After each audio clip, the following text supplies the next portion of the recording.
کلاوڈیس روم کا چوتھا شہنشاہ۔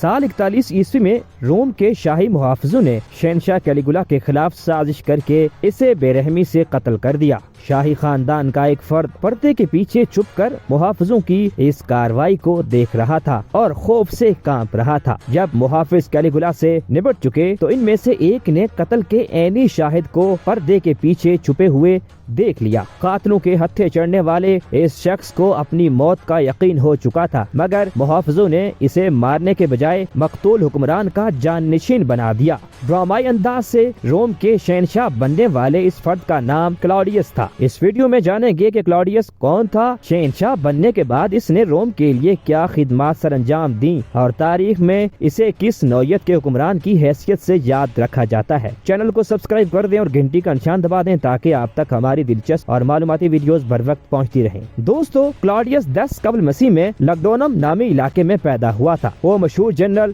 نیرو کلاوڈیس ڈروسس کا بیٹا اور مقتول شہنشاہ کیلیگولا کا چچا تھا۔ اگر ہم روم کے شاہی خاندان کی تاریخ پڑھیں تو پتہ چلتا ہے کہ وہ تخت نشینی کی لڑائی میں ایک دوسرے کو قتل کروا دیتے تھے۔ کلاوڈیس کے خاندان کے دو بادشاہوں ٹائبیریس اور کیلیگولا نے خاندان کے بہت سے افراد کو موت کے گھاٹ اتارا تھا۔ اس پس منظر میں یہ سوال پیدا ہوتا ہے کہ آخر کلاوڈیس ٹائبیریس اور کیلیگولا کے غیظ و غضب سے کیسے بچا رہا۔ تاریخ دانوں کے مطابق کلاوڈیس بچپن سے ہی بہت سی بیماریوں اور معذوریوں کا شکار تھا اور شاہی خاندان اسے اپنے لیے شرمندگی سمجھتا تھا۔ کہا جاتا ہے کہ اس کی ناک بہتی رہتی تھی اور رال ٹپکتی تھی، بولنے میں وہ توتلا تھا، سر اور ہاتھ کپکپاہٹ کا شکار رہتے تھے اور چلنے کے دوران لنگڑاتا تھا۔ کلاوڈیس سے متعلق اس کی والدہ اکثر کہا کرتی تھی کہ وہ ایسا شخص ہے جس پر قدرت نے کام کرتے کرتے اچانک ادھورا چھوڑ دیا تھا۔ کہتے ہیں کہ جب اس کی ماں کسی پر حماقت کا الزام دھرتی تو کہتی، یہ تو میرے بیٹے کلاوڈیس سے بھی بڑا بیوقوف ہے۔ تاہم اس کی یہ بیماریاں اور کمزوریاں ہی اس کی زندگی بچانے کی ضمانت تھی، کیونکہ تخت پر نظر جمانے والے طاقتور لوگ اسے کمزور اور معذور سمجھ کر نظر انداز کرتے رہے اور ایک دوسرے کو موت کے گھاٹ اتارتے رہے، یہاں تک کہ 41 عیسوی میں قسمت کی دیوی اس پر مہربان ہو گئی اور شاہی محافظوں نے روم کی سینٹ کے ساتھ مل کر اس کے بھتیجے کیلیگولا کو مار کر اسے تخت پر بٹھا دیا۔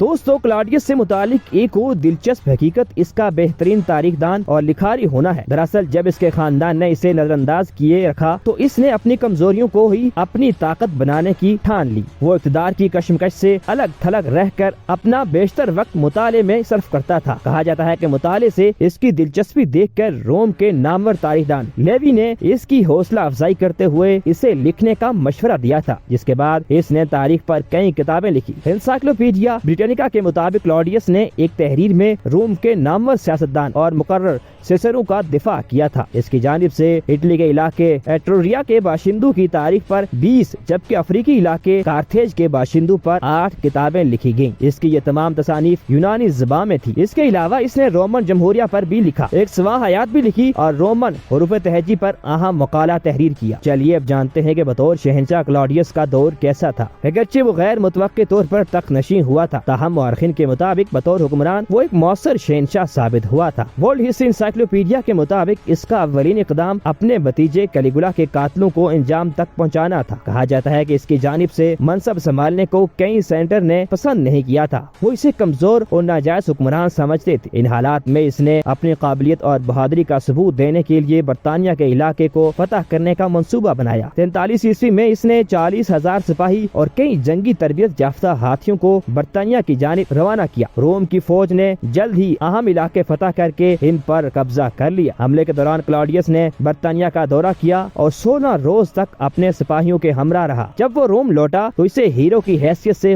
خوش آمدید کہا گیا۔ سینٹ نے کلاوڈیس کے اعزاز میں فتح کی محرابی عمارت تعمیر کرائی جو دی آرک آف کلاوڈیس کے نام سے مشہور ہے۔ اس یادگاری عمارت پر یہ تحریر کندہ کرائی گئی، اس انسان کے لیے جو سمندر سے پرے کے قبائلی لوگوں کو روم کی ماتحتی میں لایا۔ کلاوڈیس کے فتوحات میں صرف برطانیہ ہی شامل نہیں بلکہ اس نے دنیا کے کئی اہم ممالک کو شکست دے کر انہیں روم کا ماتحت بنایا۔ 43 عیسوی میں اس نے موجودہ ترکیہ میں پائے جانے والے لائشیا نامی علاقے کو فتح کیا۔ اس کے علاوہ اس نے شمالی افریقہ کے علاقے مورنٹینیا کو فتح کر کے روم میں شامل کیا۔ 44 عیسوی میں اس نے جوڈے نامی علاقے کی سرحدوں میں توسیع کے بعد اسے روم کا صوبہ بنا لیا۔ 40 عیسوی میں اس نے یورپ کے علاقے تھریس کو فتح کیا۔ 49 عیسوی میں اس نے ایٹروریا نامی علاقے کو روم کے ساتھ شامل کیا۔ کلاڈیس کی ان فتوحات نے روم کے سائز اور شہریوں میں بہت زیادہ اضافہ کر دیا۔ دی کلیکٹر نامی ویب سائٹ کے مطابق جب کلاڈیس کے دور کے آخر میں مردم شماری کی گئی تو پتہ چلا کہ شہنشاہ اگسطس کے دور سے کلاڈیس کے دور تک روم میں 10 لاکھ سے زائد کی آبادی کا اضافہ ہوا تھا۔ یاد رہے کہ اس وقت پوری دنیا کی آبادی لگ بھگ 17 کروڑ افراد پر مشتمل تھی۔ اس سے اندازہ لگایا جا سکتا ہے کہ روم میں 10 لاکھ سے زائد نئے لوگوں کی شمولیت کتنا بڑا اضافہ تھا۔ صرف دفاعی میدان ہی نہیں بلکہ ملک کے داخلی امور میں بھی کلاڈیس نے کئی قابل ذکر اقدامات اٹھائے۔ اس نے قانون کی حکمرانی کو بحال کر کے روم میں امن قائم کیا، عدالتی نظام میں اصلاحات کی۔ جب اس کے دور میں خشک سالی کے نتیجے میں اناج کی قلت پڑی اور گلیوں میں فسادات پھوٹ پڑے تو اس نے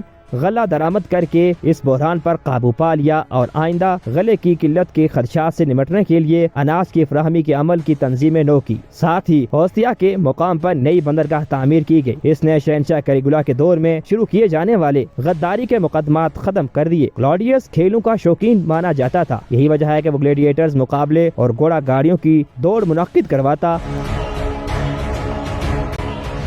تاہم وہ ماضی کے حکمرانوں کے انجام اور تخت کے لیے ہونے والی سازشوں سے بخوبی واقف تھا اور شاہی خاندان کا فرد ہونے کے باعث بہت کچھ اپنی آنکھوں سے دیکھ کر کانوں سے سن چکا تھا۔ یہی وجہ ہے کہ ضرورت پڑنے پر وہ بے رحمانہ انداز سے حکومت کرتا تھا۔ اس کے خلاف بالائی ایلیریکم نامی صوبے کے گورنر نے بغاوت کی تھی جسے آسانی سے کچل دیا گیا تھا، مگر سازشوں کے تانے بانے روم میں موجود کئی اعلیٰ سرکاری حکام سے جا ملے تھے۔ ان حالات میں کلاڈیس نے سینکڑوں مشکوک افراد کو قتل کروا دیا تھا۔ ورلڈ ہسٹری انسائکلوپیڈیا کے مطابق اس نے 35 سینیٹرز اور 400 دیگر اہم حکام کو مروایا تھا۔ واقعے کے بعد وہ زیادہ محتاط رہنے لگا تھا۔ ڈیوکیسیوس نے لکھا ہے کہ وہ اپنے نزدیک آنے والے تمام افراد کی اس ڈر سے تلاشی کرواتا تھا کہ کہیں ان کے پاس کوئی خنجر نہ ہو۔ رومن تاریخ دان سوٹینیس کے مطابق مذہبی فسادات کے باعث کلاڈیس نے مختصر وقت کے لیے یہودیوں کو روم شہر سے نکال دیا تھا، تاہم اس نے سلطنت کے زیر کنٹرول دیگر علاقوں میں ان کے حقوق کے تحفظ کی کوشش کی تھی۔ الیگزینڈریا شہر کے حکمران کے نام ایک خط میں اس نے یہودیوں اور غیر یہودیوں سے مطالبہ کیا کہ وہ باہمی تباہ کن دشمنی کو ختم کر دیں۔ دوستو، کلاڈیس جہاں جنگی اور حکومتی محاذوں پر کامیاب ٹھہرا، وہیں ازدواجی زندگی میں ناکامیوں کا شکار رہا۔ وہ زندگی کے مختلف ادوار میں 6 خواتین سے جڑا، کہیں رشتے ٹوٹ گئے تو کہیں شادی طلاق پر ختم ہو گئی۔ اس کی پہلی منگنی کو لڑکی کے والدین نے ختم کر دیا۔ دوسری بار اس کی دلہن شادی کے روز ہی بیماری کے باعث مر گئی، یوں شادی نہ ہو سکی۔ اس کے بعد اس کی 4 شادیاں ہوئیں۔ پہلی بیوی کو بدکاری کے الزامات کے باعث اس نے طلاق دے دی، دوسری اہلیہ کو سیاسی وجوہات کی بنیاد پر چھوڑ دیا۔ کلاڈیس نے تیسری شادی میسالینا نامی خاتون سے کی، تاہم جلد ہی اس کے جنسی سکینڈلز سامنے آنے لگے اور کلاڈیس کو شک ہوا کہ وہ اپنے عاشق کے ساتھ مل کر اسے قتل کروانے والی ہے۔ اس نے دونوں کو مروا دیا۔ چوتھی شادی کے لیے اس نے جولیا اگریپنا نامی خاتون کا انتخاب کیا۔ اگریپنا کی یہ دوسری شادی تھی۔ پہلی خاوند سے اس کا ایک بیٹا تھا جس کا نام نیرو تھا۔ اگریپنا خوبصورت ہونے کے ساتھ ساتھ ایک عیار خاتون تھی۔ اس نے جلد ہی کلاڈیس سے اپنے بیٹے نیرو کو جان نشین قرار دلوا دیا، تاہم بعد میں شہنشاہ کے خیالات بدلنے لگے اور وہ نیرو کے بجائے اپنے سگے بیٹے